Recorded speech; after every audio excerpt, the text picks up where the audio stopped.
I never would have thought in a million years that this system would cause me to change how I think about video games and about myself as a human. Hey, and welcome back to the channel. I am joined here tonight by my special guest, which is one of these. This is a Nintendo Switch Part 2, the sequel to the Nintendo Switch 1. Here's where this emotional roller coaster begins for me, is when I boot up the system and I sign into my account and Nintendo begs me to sign up for a Nintendo Online membership. And I say no at first. I say no because I have pride. And so there I am. I'm in the store and I'm browsing. Now, mind you, I've had a Switch 1, the original, since its, I think since launch day. So I have like a small little collection of games that I've played. But I just bought the Switch 2 and I'm like, I need some sexy new. What is the game? Why did they make a Switch 2? What is the selling point for this system? I'm scrolling, it's like Donkey Kong, Pokopia, Tomodachi Life, and then everything else is just stuff that's just been out for like 15 years. And I'm sitting there and I'm just like, wait a minute, is this it? Where are the games? And the craziest part is the thing that I got the most excited for in the entire store. It's this big banner where it goes like Nintendo Classic. And I'm looking at it and I was just like, damn, Nintendo's really out here just going, welcome to the Switch 2, welcome to the future. Here's 1998. And I was hyped. You have to pay for that subscription. They get you with that Nintendo Online. So yeah, I ended up buying it. I paid for it. I wanted to listen to the menu music of GoldenEye.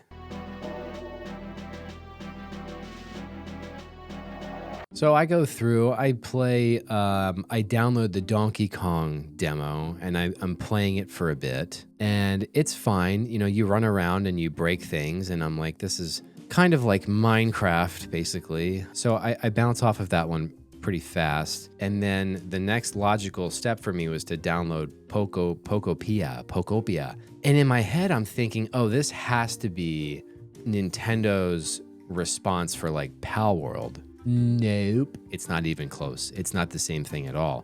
It's basically Minecraft. Again, you can break the blocks. There's blocks you can break like Minecraft.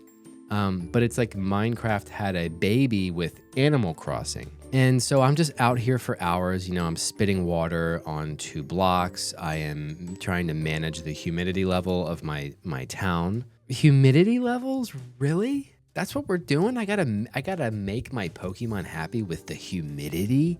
Because the whole time I'm playing, I'm trying to like progress and figure it out. I'm trying to optimize. I'm trying to turn this town into an efficient machine that serves me, their god. It just doesn't work like that. But the funny thing is that I ended up playing Pokopia for like 6 hours Friday night and then into Saturday, and then slowly it started to grow on me a little bit. That's a good sound too. Not because the game got more exciting, but because I stopped trying to force it to be something that it just wasn't. It's not a beat the game type of game. It's like a cozy, rainy Saturday morning. You just kind of show up and exist in it for a while, kind of a game. And so then I reach the big turning point, Tomodachi Life.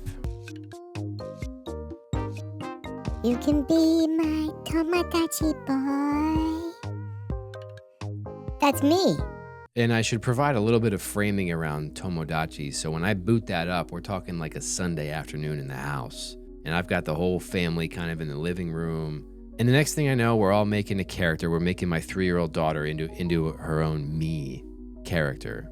And we're having so much fun using like the cutesy Nintendo sliders and tools, trying to make the me character look just like her. And then we're picking out like her personality quirks and everything like that, and then her outfit. And then we put her on this island and we have to go grocery shopping. Tomodachi Life has this like really bizarre blend of like PNG image assets that it just drops in the game. And then also like the whole Nintendo cutesy Wii Sports graphics. There's like this weird marriage going on. And we're in the grocery store, we're buying tacos, we're feeding her character, we're giving her weird personality traits. And then it invites us to make another person for the island. So we make her little sister, my youngest, who's 1. So trying to convert her into this like me character was kind of funny in and of itself. And then we got to add a third person. So I asked them, I asked my 3-year-old daughter, I said, who should we add next? And she goes, let's add daddy. Shit, I gotta face myself in the mirror. I gotta make myself in this game. I end up with this like miserable, monotone character walking around the island. We're all just sitting here watching these dumb, goofy characters interact, doing weird stuff. My daughter is just losing it. She's having a great time, laughing, watching all this happen. And then it hit me in that moment. I kind of stepped back and I looked around and I was like, we're all just sitting here having a great time. We're laughing. I wasn't thinking about progressing or figuring out the game. I wasn't trying to optimize anything. We were just having fun.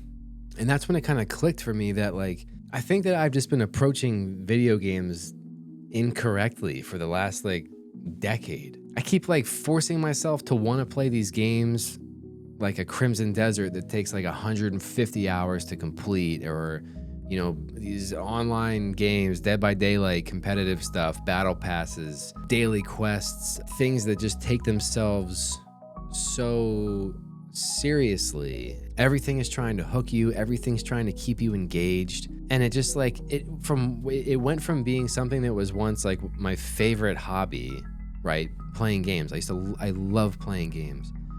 But at some point it just felt like, I don't know, like I had to like convince myself to sit down and be like, all right, let's play Crimson Desert. Just sit down for 2 hours and just play it. There's just a lot of things about like modern gaming that are just so unattractive to me. And then you got Nintendo over here in their space that they've been occupying by themselves for forever. And they're just saying, yeah, here's a little island. Go make your daughter eat tacos in the island. And that's it. There's no pressure. There's no system to figure out or beat. It doesn't care if you optimize it. It's just a toy. It's a toy. And so this is where the whole self-reflection comes into play, because I realized like here I am, 35 years old. I'm sitting here and I'm judging the Nintendo game store. Like I'm somehow above all of it. Like, oh, where's all the real games? But the whole time Nintendo is just doing what they've always done. Making simple, fun, weird little games that just work. And the reality could very well be that I'm not their target audience anymore, but they have this really weird way of always making me feel like I am.